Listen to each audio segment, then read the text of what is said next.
everyone, I am Dr. Jagjit, I am history teacher. आज हम BA2 semester 4 इसका chapter number 10 पढ़ेंगे, the phases of the freedom struggle. Phases of freedom struggle in Punjab. और पंजाब में जो freedom struggle है जिसके बाद में इंडिपेंडेंस मिला पूरे भारत को, और पंजाब के लिए एक चीज़ और हुआ, पंजाब आज़ाद भी हुआ और पंजाब का पार्टीशन भी हुआ। तो क्या क्या चीज़ें हैं जो लीड करती हैं फ्रीडम स्ट्रगल के लिए। The first thing is agitation of 1907। 1907 का ये आंदोलन है, ये विद्रोह है। उसके बाद में the Gadar movement, Gadar party आंदोलन भी हम इसको कहते हैं, गदर मूवमेंट भी इसको कहते हैं। Next is Jallianwala Bagh movement, Jallianwala Bagh आंदोलन या जलियांवाला बाग ट्रेजेडी भी कहा जाता है। The gurdwara reform movement, gurdwara सुधार आंदोलन।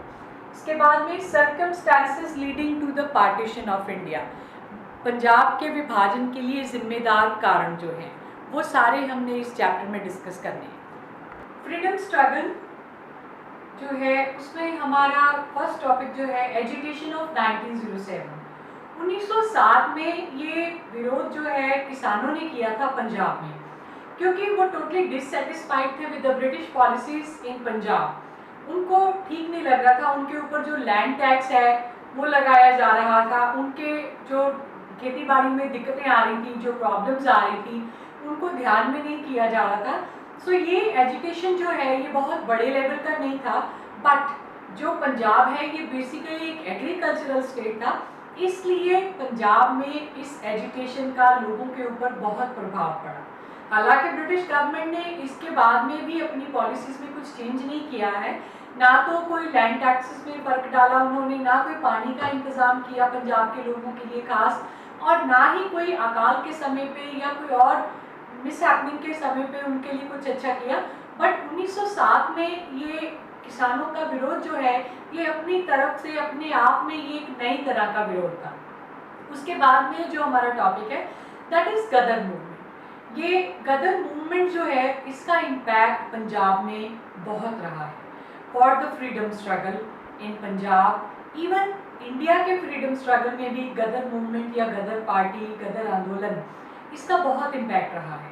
पर ये स्टार्ट भारत में नहीं हुई, पंजाब में नहीं हुई। ये गदर मूवमेंट जो है ये एक एसोसिएशन थी पंजाबी स्टूडेंट्स की या इंडियन स्टूडेंट्स की हम कह सकते हैं, जिन्होंने भारत से बाहर अमेरिका में एक प्लेस है सैन फ्रांसिस्को, वहाँ पे कुछ स्टूडेंट्स पढ़ते थे जो भारत के अलग अलग इलाकों को बिलोंग करते थे। ज़्यादातर जो उनमें थे वो पंजाब से रिलेटेड थे। उन्होंने एक एसोसिएशन बनाई, हिंदी एसोसिएशन, और इसके लिए उन्होंने काफ़ी हद तक कंट्रीब्यूशन करना शुरू किया। ये हिंदी एसोसिएशन बनी तो अमेरिका में थी, पर इसका मेन मोटिव, इसका मंतव्य क्या था, भारत को आज़ाद कराना और स्पेशली पंजाब के लिए कुछ करना, क्योंकि पंजाब के लोग इसमें ज़्यादा थे। तो धीरे धीरे करके इन्होंने अपने एक जो है पीरियडिकल निकाल दिया, अपना एक अखबार निकाल दिया जिसके अंदर बड़े रेवोल्यूशनरी आर्टिकल्स होते थे। जो भी यूरोप के अंदर रेवोल्यूशंस हो रही थी उनके बारे में, या और एशियन कंट्रीज़ में बहुत जगह पे रेवोल्यूशंस, क्रांतियाँ हो रही थी, उनकी सारी घटनाओं को ट्रांसलेट करके अपने इस अखबार में ये छापा करते थे, और अपनी तरफ से बहुत से रेवोल्यूशनरी आर्टिकल्स जो है वो इसमें छापा करते थे। ये एक वीकली जो इनका न्यूज़पेपर था, और उस न्यूज़पेपर का नाम था गदर। ये गदर जो है ये इतना ज़्यादा प्रसिद्ध हुआ, लोग इसको पढ़ने के लिए बहुत ज़्यादा बेचैन रहते थे। लोगों को इसके आर्टिकल्स पढ़ के बहुत इंस्पिरेशन मिलता था, मोटिवेशन मिलता था अपने देश को आज़ाद कराने के लिए। और ये एसोसिएशन जो है इस गदर के नाम से इतनी पॉपुलर हुई, गदर रसाला, गदर मैगजीन, गदर जो ये इनका अखबार है ये इतना प्रचलित हुआ कि लोग इनका नाम, हिंदी एसोसिएशन, बिल्कुल भूल गए, और सिर्फ इनका नाम जो प्रचलित हो गया वो था गदर मूवमेंट, गदर पार्टी आंदोलन। इसमें जो प्रोमिनेंट मेंबर थे लाला हरदयाल, बाबा सोहन सिंह पकना, इवन और भी बहुत से यंगस्टर्स जो हैं वो इसका हिस्सा बने। इन्होंने वहाँ पे काफ़ी हद तक कंट्रीब्यूशन करना शुरू किया, चंदा भी इकट्ठा करना शुरू किया, और 1913 में इन्होंने सैन फ्रांसिस्को में जो अपना ऑफिस बनाया था, उसके बाद में अमेरिका के अलग अलग स्टेट्स में भी अपने ऑफिसेज इस्टेब्लिश किए, उसके बाद में कनाडा में भी अपने ऑफिसेज इस्टेब्लिश किए और भी कुछ देशों में इनके ऑफिसेज थे, पर जो ज़्यादातर इनके ऑफिस प्रचलित हुए, काम जहाँ से होता था वो अमेरिका में और कनाडा में थे। और ज़्यादातर इनकी पार्टी के मेंबर्स जो थे स्टार्टिंग में वो स्टूडेंट्स होते थे जो बाहर पढ़ने के लिए जाया करते थे। तो इन्होंने पंजाब में जो है अपने वहाँ से कंट्रीब्यूशन करके पंजाब में भेजना शुरू किया ताकि पंजाब के लोगों का भला हो सके और पंजाब में प्रमोशन हो सके किस चीज़ की, एजुकेशन की, और पंजाब के लोग जो हैं उनको एग्रीकल्चर में मदद मिल सके। और पंजाब के लोगों के नाम पे कई संदेशे भेजते थे जिसमें पंजाब के लोगों को मोटिवेट किया जाता था कि अपने देश को, अपने सूबे को कैसे आज़ाद कराना है। तो ये एक बहुत ही ज़्यादा मोटिवेशनल एसोसिएशन रही है। इवन जो हमारे देश के लोग, पंजाब के लोग जो है बाहर जाते थे, उनको भी काफ़ी हद तक ये सपोर्ट करते थे गदर मूवमेंट वाले। इसके बाद में जो अगला हमारा टॉपिक है that is Jallianwala Bagh movement. ये जलियांवाला बाग एक बाग है, this is just a garden, it is near golden temple in Amritsar. ये बेसिकली एक प्लेस था जहाँ पे लोग इकट्ठे हो जाते थे, मिल लेते थे, बातचीत करते थे, कभी घूमने फिरने जाया करते थे। तो 1919 की ये घटना है जिसको हम जलियांवाला बाग मैसेक्रे भी कहते हैं, जलियांवाला बाग का साका भी कहते हैं, जलियांवाला बाग की घटना भी कहते हैं, जलियांवाला बाग की ट्रेजेडी भी कहा जाता है। ये घटना 1919 में हुई जलियांवाला बाग अमृतसर में 13 अप्रैल को। और इसका कारण क्या था? इसका कारण ये है कि 1919 में ही starting of the year British government जो है उन्होंने एक एक्ट पास किया। एक्ट क्या होता है? जो एक तरह का कानून बन जाता है, अगर कोई उसको वायलेट करता है या उसके अकॉर्डिंग कोई भी काम जो है वो किया जा सकता है जो गवर्नमेंट के फेवर में है। तो ये एक्ट जो है इसका नाम था रॉलेट, क्योंकि इसको बनाने वाले सर रॉलेट थे। उन्होंने वो पंजाब के लोगों के ऊपर काबू करना चाहते थे, क्योंकि पंजाब के जो लोग हैं वो बहुत ज़्यादा रेवोल्यूशनरी थे, बढ़ चढ़कर एसोसिएशंस बना रहे थे, स्ट्राइक्स करते थे। तो उनके ऊपर काबू पाने के लिए इन्होंने एक एक्ट बना दिया, वो एक्ट रॉलेट एक्ट जो पास हुआ। और इसके अंतर्गत क्या धाराएं थी? किसी भी व्यक्ति को किसी भी समय पे बिना कोई कारण बताए कितने भी समय के लिए जेल में बंद किया जा सकता है। जबकि अगर आप कोई भी कानून देखेंगे तो उसमें स्पेशल जो है वो गाइडलाइंस होती हैं कि कौन कौन से कानून के अंतर्गत, कौन कौन सी धाराओं के अंतर्गत किसी व्यक्ति को हम अरेस्ट कर सकते हैं। अरेस्ट करने से पहले उसकी उम्र क्या है और कितनी उम्र का व्यक्ति है तो उसके साथ में कैसी उसको पनिशमेंट देनी है, कितने समय के लिए वो व्यक्ति अरेस्ट रहेगा, कब उसके ऊपर मुकदमा चलेगा, कब उसकी जमानत के लिए पेशी होगी। तो ये सारी चीज़ें मेंशन होती हैं। ये रॉलेट एक्ट में ऐसा कुछ नहीं था, इसमें सिर्फ ये था कि किसी भी व्यक्ति को बिना कोई कारण बताए कितने भी समय के लिए किसी भी समय पे अरेस्ट किया जा सकता है। तो ये जैसे ही लागू हुआ रॉलेट एक्ट, उसके साथ ही साथ हर एक घर में जहाँ कहीं भी 15-16 साल से ऊपर कोई आदमी थे उनको फटाफट से अरेस्ट करके जेलों में डाल दिया गया। तो ये क्या है, इससे क्या हुआ कि बहुत से लोग जो हैं जेलों में चले गए। अब कोई एजिटेशन नहीं होगा, कोई स्ट्राइक नहीं होगी, पर ये बहुत गलत था। बहुत से लोग इसके खिलाफ खड़े होना चाहते थे, जिनमें डॉक्टर सत्यपाल और किचन, ये दो व्यक्ति थे जिन्होंने जगह जगह जाके इसके खिलाफ जो है वो नारे लगाए कि ये गलत एक्ट है, ऐसा कोई एक्ट नहीं बन सकता जिसमें किसी भी व्यक्ति की कोई सुनवाई नहीं है, कोई वकील कोई अपनी अपील नहीं कर सकता, कोई आर्गुमेंट, कोई दलील नहीं कर सकता।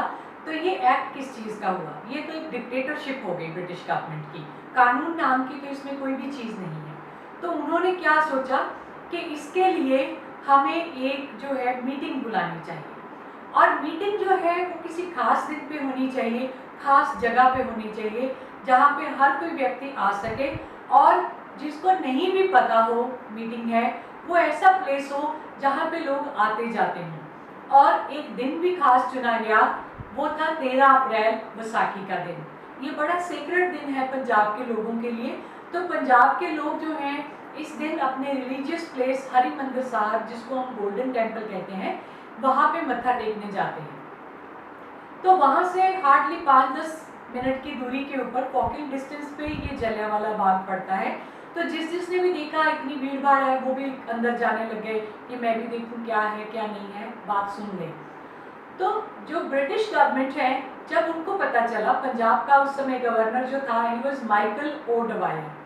माइकल ओडवायर ने ये सोचा कि कोई बड़ी घटना ना हो जाए, वहाँ पे सारे पंजाबी मिलके ब्रिटिश गवर्नमेंट के खिलाफ कोई एक्शन ना ले जाएं या कोई अपना ये मता ना पास कर ले। तो उन्होंने क्या किया, उन्होंने एक आर्मी जो है, बड़ी आर्मी की कमांड वो जनरल डायर के हाथों में दे दी।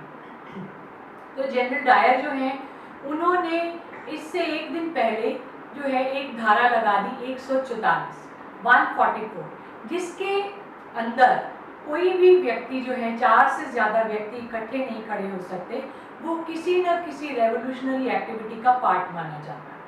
जबकि लोगों को पता नहीं था, उन तक ये इंफॉर्मेशन नहीं पहुंच पाई थी कि ये धारा लग चुकी है और हम इकट्ठे नहीं हो सकते हैं।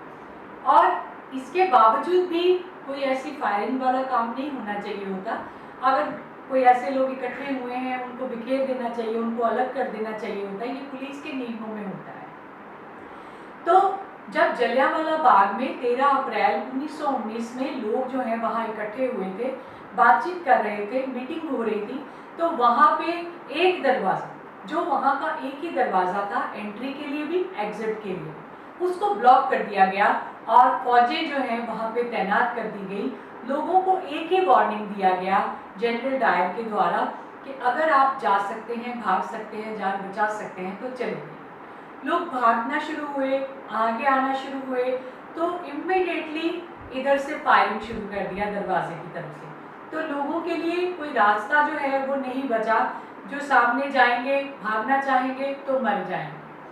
कई लोगों ने वहाँ बीच में एक सेंटर में एक कुआं था, उसमें छलांग लगाई कि चलो बाद में हम निकल पड़ेंगे इसमें से। कई इतनी भगदड़ मची, नीचे गिर गए, दूसरे उनके ऊपर से चलते जा रहे हैं, कोई ऐसे हालातों में मर गए। तो तकरीबन 279 लोग जो हैं इस मैसेक्रे, इसीलिए इसको मैसेक्रे कहा जाता है कि बुरी तरह लोग जो हैं वो मारे गए। उन लोगों के पास कोई हथियार नहीं थे अपने आप को बचाने के लिए, वो एक कॉमन, एक सिंपल मीटिंग करना चाहते थे, कोई भी उनका रेवोल्यूशनरी या कोई भी आतंक करने का इरादा नहीं था। ये घटना पंजाब के इतिहास में बहुत बड़ी घटना मानी गई है। बाद में इसकी निखेधी भी की गई। तो माइकल ओडवायर जो है, उनके जो साथ में थे कमांडर जो थे जनरल डायर, उन्होंने इसका क्या एक्सप्लेनेशन दिया कि मैंने गोलियां इसलिए चलवाई कि मुझे डर लगता था कि ये पंजाबी हमारे ऊपर ना अटैक कर दें, जबकि उनको बड़ा पता था अच्छे से कि ये इन लोगों के पास में कोई हथियार नहीं थे, ये निहत्थे लोग थे इस समय। तो ये बात चलती गई। उसके बाद में 1920 में महात्मा गांधी को भी ये बात पता चली, उनको बड़ा गुस्सा आया ब्रिटिश गवर्नमेंट के साथ में। तो उन्होंने इससे बाद में जो है भारत में नॉन कोऑपरेशन मूवमेंट, ना मिलवर्तन आंदोलन जो है वो चलाया, जिसमें स्वदेशी का कॉन्सेप्ट जो है वो काफ़ी हद तक बढ़ के आ गया है। ये जो व्यक्ति है, जो पंजाब का गवर्नर था माइकल ओडवायर, इसकी एक घटना और है कि ये रिटायर भी हो गया पंजाब में से और इंग्लैंड का रहने वाला था, इसलिए वापस इंग्लैंड चला गया। तो भारत के बहुत से विद्यार्थी पढ़ने के लिए इंग्लैंड जाते थे। ऐसा ही एक विद्यार्थी था उधम सिंह, वो भी पढ़ने के लिए इंग्लैंड गया। उसका सारा सामान चेक हुआ, एक किताब वो अपने साथ में ले गया। किताब के अंदर उसने एक पिस्टल रखा हुआ था और पूरा मन बना के गया था। उसके मन में गुस्सा था इस बात का कि माइकल ओडवायर ने जनरल डायर के अंडर कमांड क्यों भेजी वहाँ पे। तो जैसे ही वो इंग्लैंड में पहुंचा, जब उसको मौका मिला, उसने माइकल ओडवायर को गोली से उड़ा दिया। ये बहुत बड़ी घटना मानी जाती है।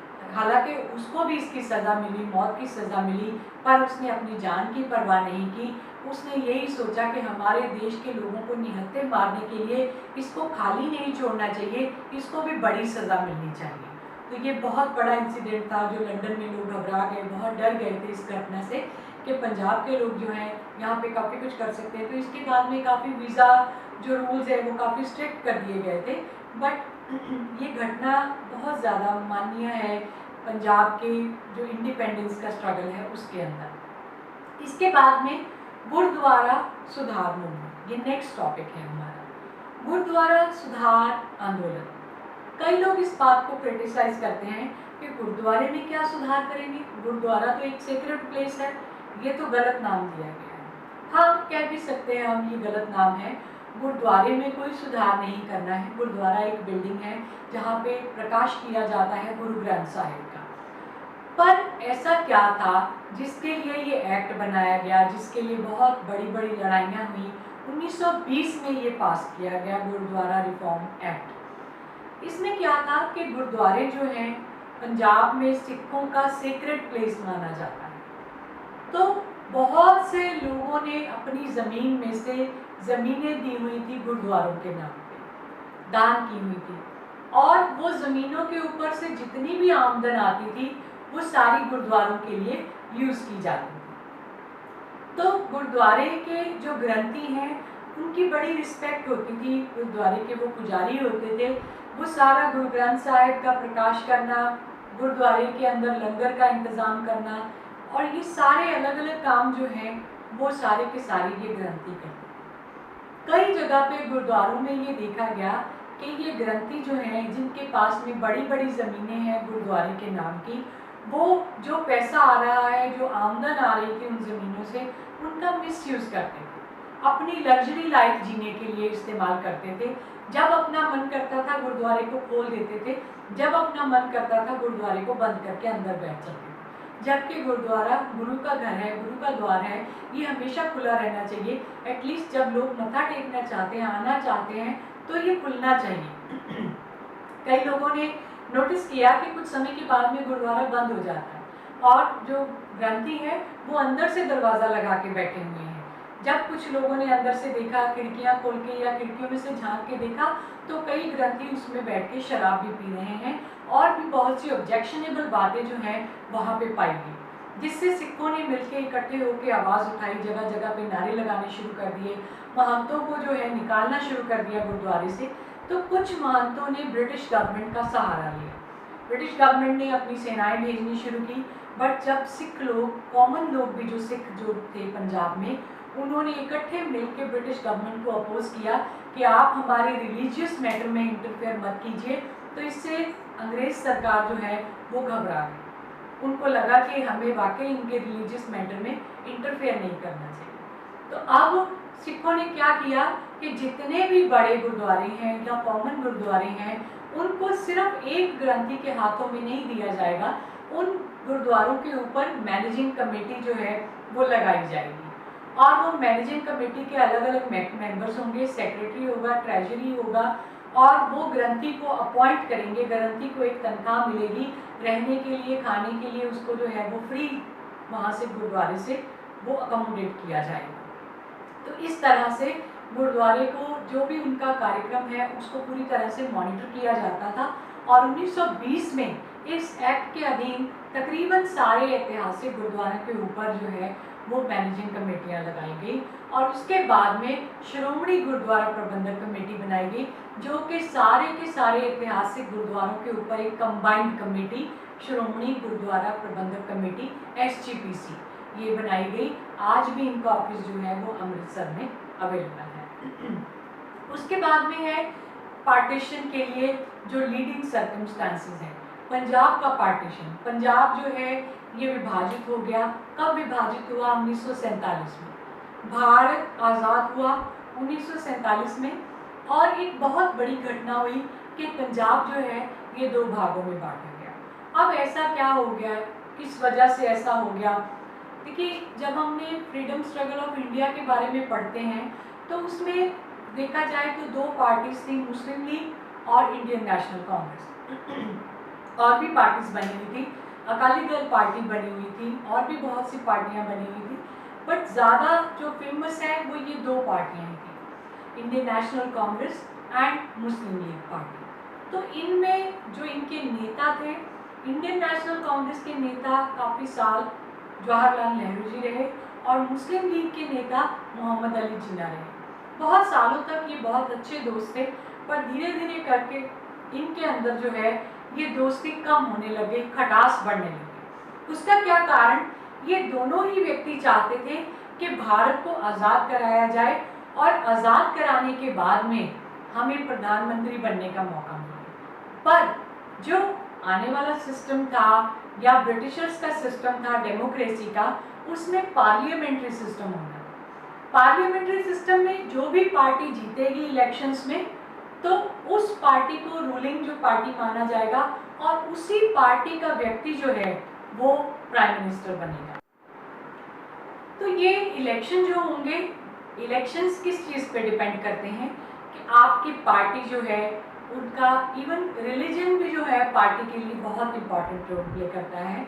कितनी पॉपुलेशन है आपकी, जो ये सोसाइटी है आपके रिलीजन की। तो जो भारत में हिंदू पॉपुलेशन ज़्यादा थी, मुस्लिम पॉपुलेशन कम थी। तो ये काफ़ी हद तक क्लियर हो रहा था कि आने वाले समय में जब भी कभी इलेक्शंस होंगे तो हमेशा इंडियन नेशनल कांग्रेस जो है वो जीतेगी, या अगर नहीं भी अपना समर्थन पूरा बना पाएगी पार्टी की जो रूलिंग पार्टी बनने के लिए, पर फिर भी मुस्लिम लीग से हमेशा इनको ज़्यादा सीटें मिली। उसके लिए 1937 का इलेक्शन हुआ जिसमें कांग्रेस को कुछ सीटें कम मिली कि वो अपनी सरकार नहीं बना पा रहे थे, तो मुस्लिम लीग वाले उनके साथ में अलायंस करने के लिए रेडी नहीं थे।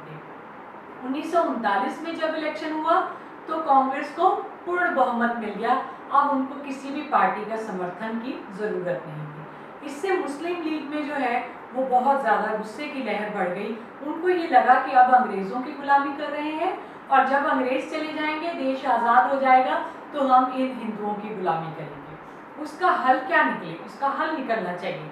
तो 1940 में एक व्यक्ति जो इंग्लैंड में पढ़ता था, इंग्लैंड का स्टूडेंट था, लियाकत अली, उसने एक वर्ड दिया पाकिस्तान, PAKISTAN।